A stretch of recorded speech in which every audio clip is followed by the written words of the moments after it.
Welcome back. Bulletin کا باقاعدہ آغاز کریں اور سب سے پہلے آپ کو بتائیں کہ قومی سلامتی کی پارلیمانی کمیٹی کا ان کیمرہ اجلاس شروع ہو چکا ہے۔ اسپیکر قومی اسمبلی سردار اعصاد اجلاس کی صدارت کر رہے ہیں۔ ریڈ زون میں سیکیورٹی کے سخت انتظامات کیے گئے ہیں۔ پارلیمنٹ ہاؤس کی چھت پر سنائپرز تعینات ہیں۔ Army chief general Syed Asim Munir بھی اجلاس میں شریک، D G I S P R اور D G I S I D G military operation اجلاس میں شریک ہیں۔ وزیر اعلیٰ پنجاب، وزیر اعظم آزاد کشمیر، گورنر پنجاب اور وفاقی وزراء بھی موجود ہیں۔ بلاول بھٹو کی سربراہی میں پیپلز پارٹی کے 16 اراکین کی شرکت، مسلم لیگ کاف کے 2 اراکین اجلاس میں شریک ہیں۔ عسکری قیادت پارلیمانی کمیٹی کو موجودہ سیکیورٹی صورتحال سے آگاہ کرے گی۔ اجلاس میں تقاریر کے بعد سوال و جواب کا بھی سیشن کیا جائے گا۔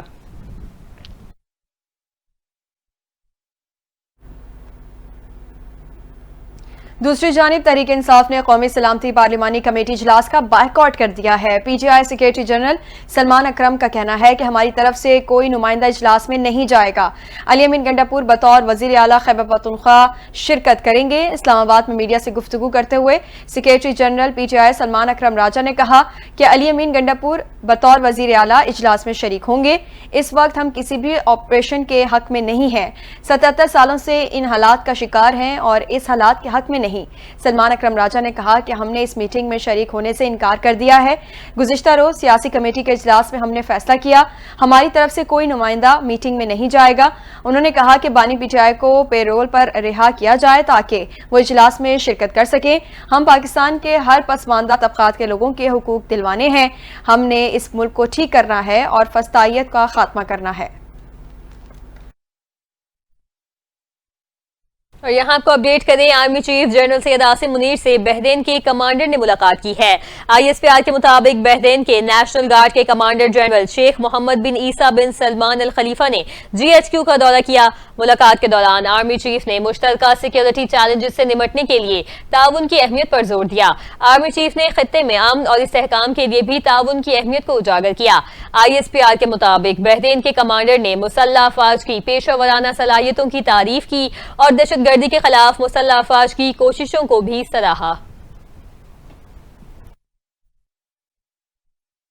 پاکستان میں دہشت گردی کے لیے افغان سرزمین کے استعمال پر افغان عازم الامور کو دفتر خارجہ طلب کیا گیا۔ افغانستان کے سامنے شدید احتجاج ریکارڈ کرایا۔ پاکستان نے جعفر ایکسپریس حملے میں افغان سرزمین استعمال کرنے کا معاملہ اٹھایا۔ جعفر ایکسپریس حملے میں افغان سرزمین استعمال کرنے پر احتجاج ریکارڈ کیا گیا۔ ذرائع کے مطابق پاکستان نے افغانستان سے دہشت گردوں کے خلاف کارروائی کرنے پر روک دیا۔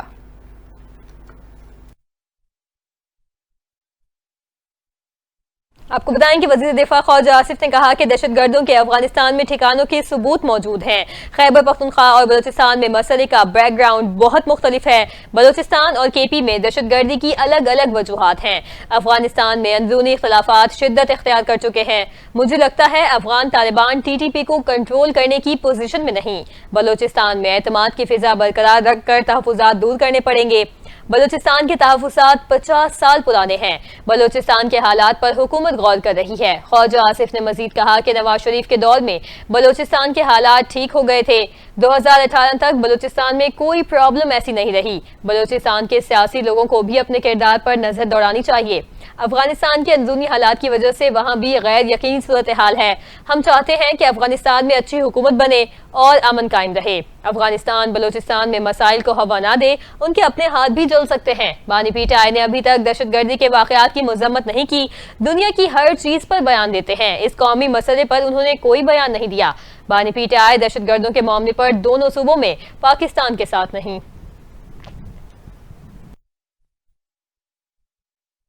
چینی کی قیمت قابو میں نہ آ سکی، 180 روپے تک پہنچنے پر حکومت حرکت میں آ گئی۔ وزیر اعظم شہباز شریف نے اسحاق ڈار کی سربراہی میں 10 رکنی کمیٹی تشکیل دے دی۔ کمیٹی شوگر ملز مالکان سے مذاکرات کرے گی۔ ملک میں چینی کی قیمت میں 19% اضافے کے بعد عوام پریشان ہے۔ وزارت فوڈ سیکیورٹی کے مطابق 1 روپے اضافے سے عوام کی جیب پاکستان شوگر ملز ایسوسی ایشن کے ساتھ بات چیت کے لیے بنائی گئی کمیٹی میں وزراء رانا تنویر، اعظم نذیر تارڑ، ڈاکٹر توقیر شاہ، طارق باجوہ اور شوگر ملز ایسوسی ایشن کے 4 نمائندے شامل ہیں۔ سیکریٹری وزارت صنعت و پیداوار معاونت فراہم کریں گے۔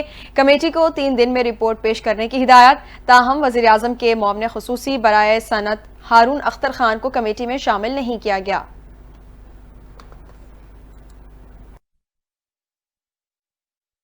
اور یہاں آپ کو خبر دیں گے، صوبائی وزیر سعید غنی نے کہا کہ ملک میں پانی کی تقسیم منصفانہ اور آئین کے مطابق ہونی چاہیے۔ سندھ کی اجازت کے بغیر دریائے سندھ سے کئی کینال نہیں نکالنے دیں گے۔ جو جماعت سکڑ رہی ہے وہ عوام سے کہہ رہی ہے کہ ہمارے پیچھے چلیں۔ صوبائی وزیر بلدیات سعید غنی نے کراچی میں میڈیا سے گفتگو کرتے ہوئے کہا کہ قائد آباد میں بڑا برج تعمیر کیا جا رہا ہے اور آئندہ ماہ اپریل کے آخر میں اس منصوبے کا آغاز ہوگا۔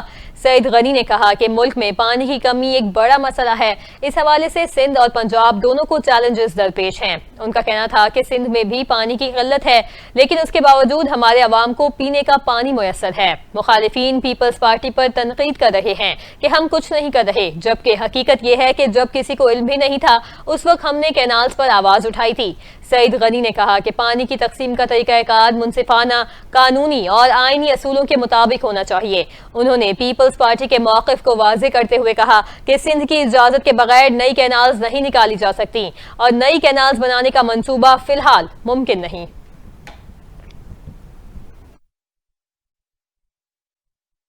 دوسری جانب chairman Pakistan Peoples party Bilawal Bhutto Zardari بھی میئر کراچی کے بنائے گئے کھیلوں کے میدان کے دیوانے نکلے۔ رات گئے میئر کراچی اور وزیر اعلیٰ سندھ مراد علی شاہ کے ہمراہ بن قاسم پارک پہنچ گئے۔ مزید جانتے ہیں اس رپورٹ میں۔ Chairman Pakistan Peoples party Bilawal Bhutto Zardari کی سپورٹس میں دلچسپی کسی سے پوشیدہ نہیں، اس حوالے سے وہ مختلف اقدامات کرتے رہتے ہیں۔ رات گئے بلاول بھٹو زرداری میئر کراچی اور وزیر اعلیٰ سندھ سید مراد علی شاہ کے ہمراہ بن قاسم پارک پہنچے۔ جائزہ لینے کے ساتھ فٹ سال کا کھیل بھی خوب جم کر کھیلا اور لطف اندوز ہوئے۔ انہوں نے سپورٹس سہولتوں کا عملی تجربہ خود کیا۔ بلاول بھٹو زرداری نے بن قاسم پارک کا دورہ بھی کیا اور وہاں کے مختلف منصوبوں کا جائزہ لیا۔ اس دوران بلاول بھٹو زرداری نے کی ایم سی سپورٹس ارینا کا بھی معائنہ کیا اور وہاں کی سہولتوں کو چیک کیا اور پیڈل ٹینس بھی کھیلی۔ بلاول بھٹو زرداری نے مرتضی وہاب کے بن قاسم پارک میں بنائے گئے سپورٹس ایکٹیویٹی پر خوشی کا اظہار کیا اور کہا کہ میرا جیالہ میئر اسی طرح شہر کی خدمت کرتا رہے گا۔ Chairman Pakistan Peoples party Bilawal Bhutto نے باغ ابن قاسم میں جاری ترقیاتی منصوبوں کی اہمیت پر زور دیتے ہوئے کہا کہ ان منصوبوں سے کراچی کے شہریوں کو بہتر تفریحی سہولتیں فراہم ہوں گی۔ اور یہاں آپ کو بتائیں کہ جیل خانہ جات اور ورکرز اینڈ سروسز کے صوبائی وزیر علی حسن زرداری نے سی ایم سیکریٹریٹ بلڈنگ کا دورہ کیا ہے۔ سی ایم سیکریٹریٹ بلڈنگ کے ترقیاتی کام کا جائزہ لیا گیا۔ چیف انجینئر ارشد بھٹو سمیت ورکرز بلڈنگ کے عملے نے جاری ترقیاتی کام کے بارے میں آگاہ کیا۔ صوبائی وزیر نے جاری ترقیاتی کام وقت پر مکمل کرنے کی ہدایت دی۔ صوبائی وزیر علی حسن زرداری نے کہا کہ پی پی چیئرمین بلاول بھٹو اور صدر پاکستان آصف علی زرداری کے ویژن کے تحت صوبے میں ترقیاتی کام کا جائزہ خود لے رہا ہوں۔ پاکستان پیپلز پارٹی عوامی خدمت پر یقین رکھتی ہے، ملک اور قوم کی خدمت کا سلسلہ جاری رہے گا۔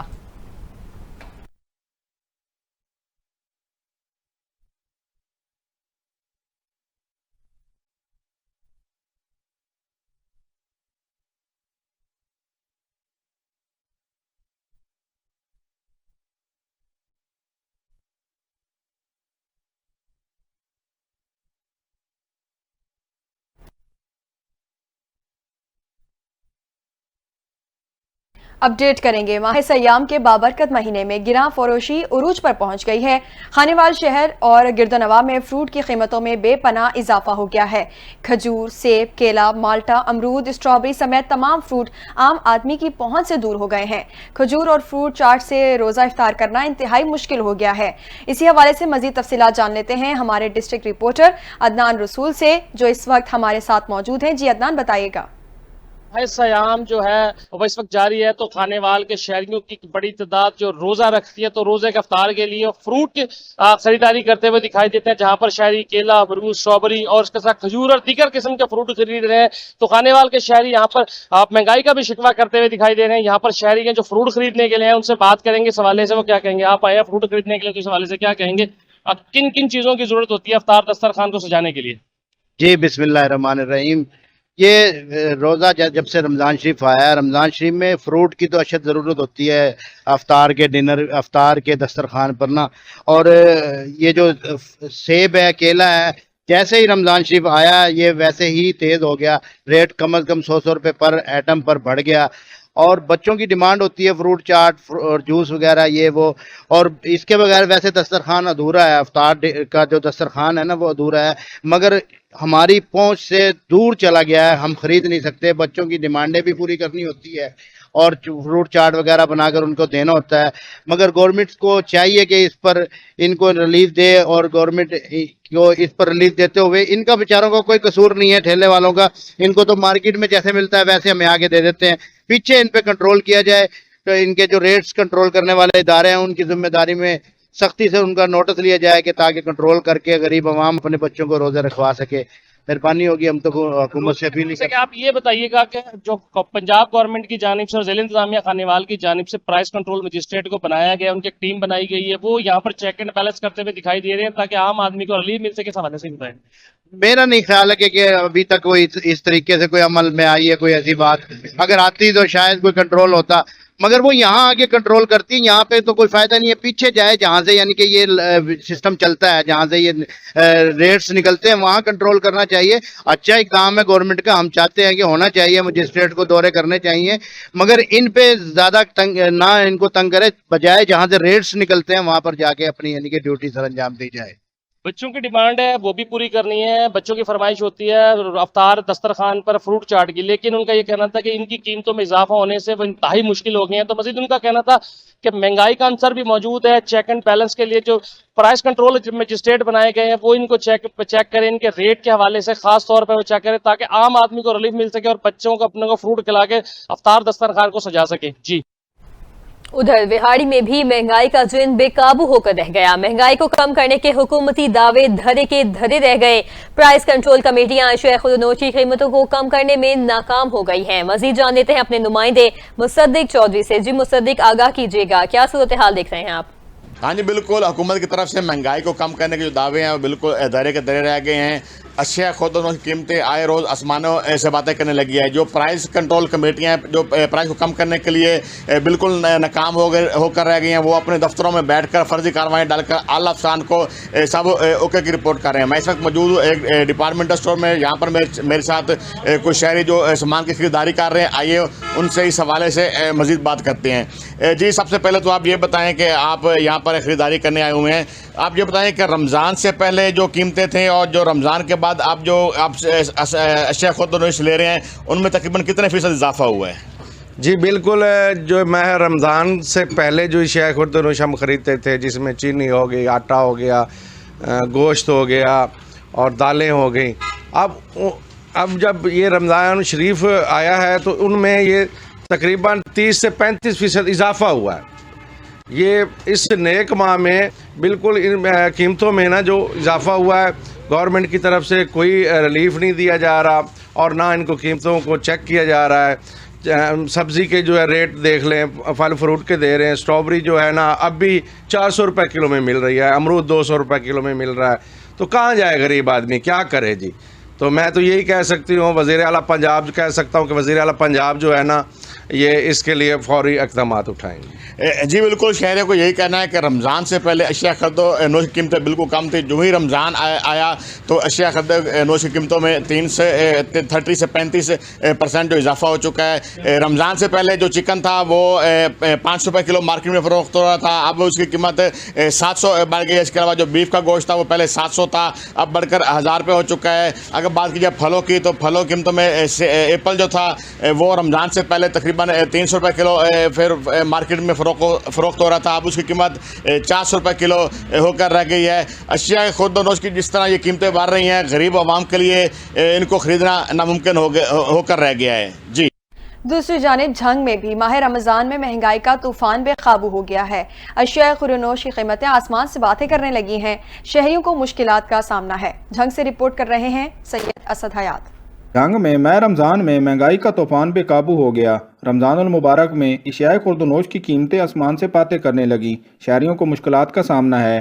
جھنگ اور گرد و نواح میں چینی 170 روپے، گھی 600 روپے، کھجور 450 کی بجائے 800 روپے کلو، فروٹ سمیت سب مہنگا، غریب روزہ دار پریشان دکھائی دیتے ہیں۔ شہریوں کا کہنا ہے کہ ماہ رمضان میں مہنگائی ڈبل بڑھ گئی ہے، عوام کی کمر ٹوٹ گئی۔ رمضان المبارک کے مہینے کے آتے ہی دکانداروں نے خود ساختہ مہنگائی شروع کر دی ہے، جس میں چینی جو ہے اب تقریباً 180 روپے کلو ہے، اور جو چکن کا ریٹ ہے وہ 800 روپے کلو ہے.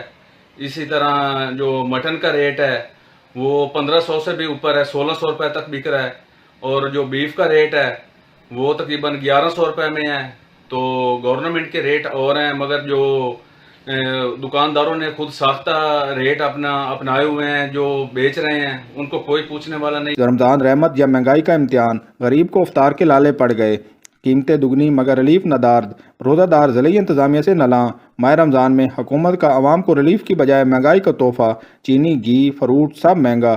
روزہ دار پریشان, انتظامیہ خاموش, تماشائی بنی بیٹھی ہے.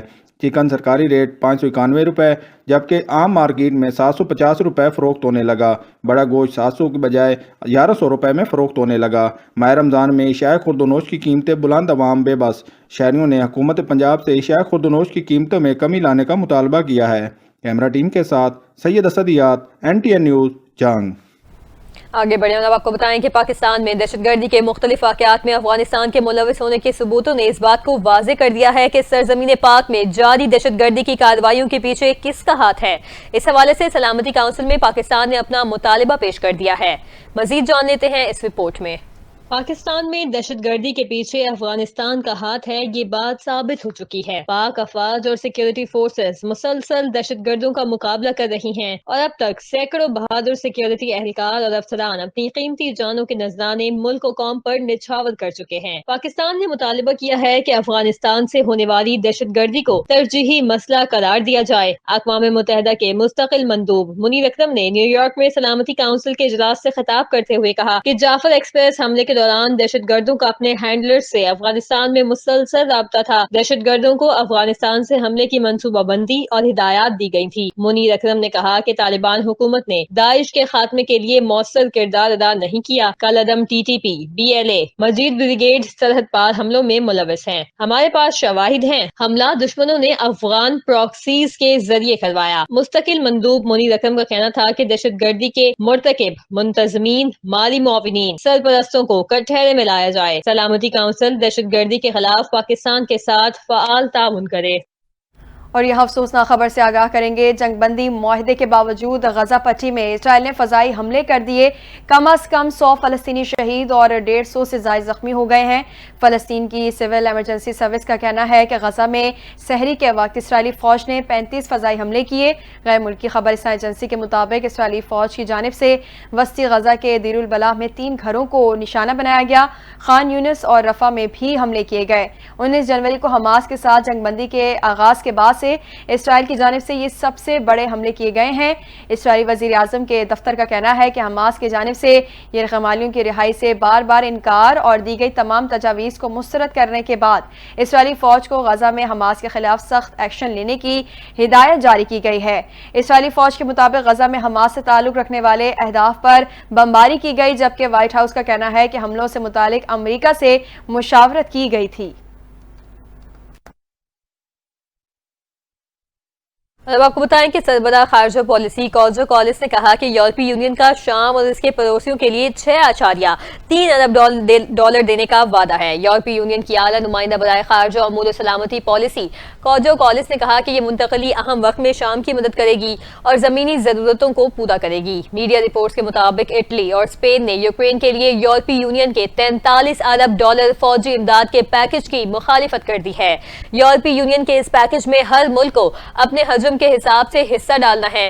یورپی یونین نے 2024 میں یوکرین کی 20 ارب یورو کی مدد کی تھی.